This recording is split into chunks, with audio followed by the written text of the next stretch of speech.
Gabe Vincent opened the final quarter with 2 3-pointers, but the Bulls kept scoring with ease. Coach J.J. Redick opted to bench the starters, acknowledging the defeat as the final score settled at 146-115. Standout performers.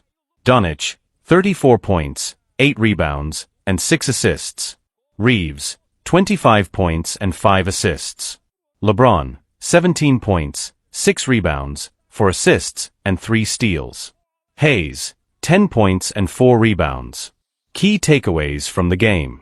Transition defense needs urgent attention. Slow reactions and poor communication led to easy points for the opponent. Over-reliance on Doncic. The team must diversify their offense to reduce the burden on their star player. LeBron still finding his groove. Recovering from injury, he needs time and careful management of his minutes. Hayes and Vincent provide energy off the bench. They showed promise but need to be more consistent. Time to move forward. The Lakers must regroup immediately to regain their footing in the Western Conference. Next challenge. Matchup against the Orlando Magic.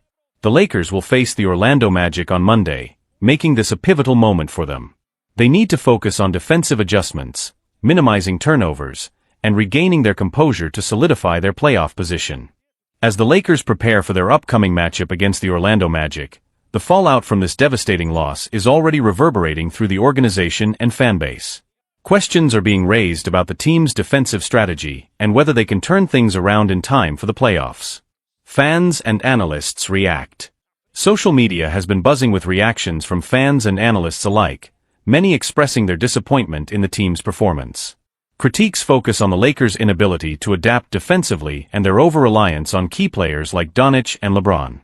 Analysts are calling for urgent changes to the team's defensive structure, emphasizing that if the Lakers want to compete in the postseason, they need to tighten their defense and improve ball security. Coaching decisions under scrutiny. Coach J.J. Redick's decisions are under scrutiny as well. Some fans are questioning his rotations, particularly the handling of players like Jared Vanderbilt and Dorian Finney-Smith, who seem to struggle throughout the game. There are discussions about potential adjustments that could be made to maximize the talents of role players, ensuring a more balanced attack and defensive effort. Looking ahead, key matchups and playoff implications. The stakes are high as the Lakers look to rebound against the Magic. A win is crucial not only for their confidence, but also for their position in the playoff race. With the Western Conference being so tightly contested, every game counts. If the Lakers can't find their rhythm soon, they risk slipping down the standings and facing tougher opponents in the playoffs. Injury updates and roster changes. Additionally, there's growing concern about LeBron's recovery from his recent injury. While he managed to contribute on the court, it's clear he's not yet at full strength. The coaching staff is likely to monitor his minutes closely in the coming games. There's also speculation about potential roster changes, with some suggesting the Lakers might explore trade options before the deadline to bolster their lineup. Community support and team morale. On a more positive note, the Lakers community has rallied around the team, with fans showing their unwavering support despite the setback. Players have taken to social media to thank fans for their loyalty, emphasizing that they are determined to improve and bring a winning spirit back to Los Angeles. Final thoughts. As the Lakers gear up for their crucial game against the Magic, the focus is not just on winning, but on building a cohesive team dynamic that can withstand the pressures of high-stakes basketball. With adjustments in play style, a renewed commitment to defense, and support from their fans, the Lakers are poised to turn this challenging chapter into a motivating force for the rest of the season. The coming days will be pivotal in determining whether they can reclaim their status as true contenders in the league. J.J. Redick rips into Lakers after allowing 146 points in embarrassing loss to Bulls. The Lakers hit a defensive low on Saturday, March 22, in what was arguably one of their worst performances of the season. Despite LeBron James returning to the lineup, the team couldn't stop a red-hot Chicago Bulls offense, falling 146-115 in regulation. A brutal reality check during a crucial stretch of the season. A tough loss and a shocking defensive collapse. Once praised for having one of the league's top defenses since Luka arrived in early February, the Lakers looked completely out of sync.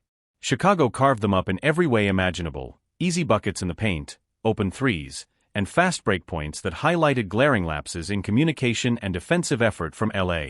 Final score, Bulls 146, Lakers 115. 146 points allowed in regulation, a clear sign of defensive breakdowns. LeBron's return overshadowed. His presence couldn't change the tide in this one. J.J. Redick calls it our worst defensive game all season.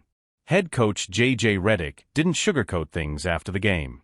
Clearly frustrated, he called out his team's lackluster effort and intensity on defense, labeling the performance as the worst he's seen all year.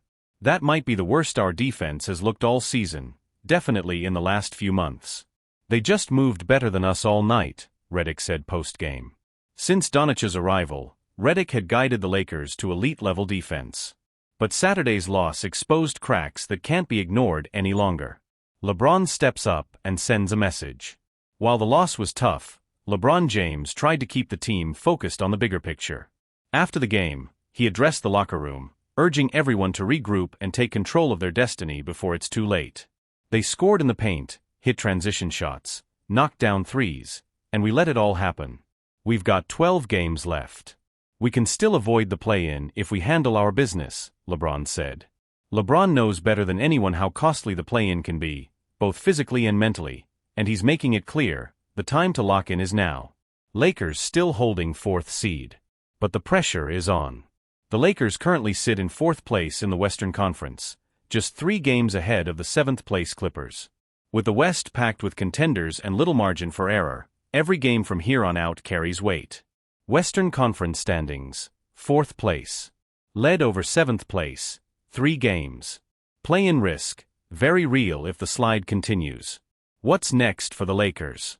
With 12 regular season games remaining, the Lakers must fix their defensive woes quickly and recapture the form that made them a force just weeks ago. Their next test comes Monday night against the Orlando Magic, a must-win opportunity to bounce back and regain momentum. Key priorities moving forward. Sharpen defensive communication. Limit transition points. Stay consistent on offense. Protect their top 6 seed and avoid play-in pressure. If Redick and the team's veteran leaders, LeBron and Luka, can spark a turnaround, this loss could serve as the wake-up call the Lakers needed. But if the issues linger, it could be a rough road ahead. One thing's certain, the Lakers can't afford another night like this.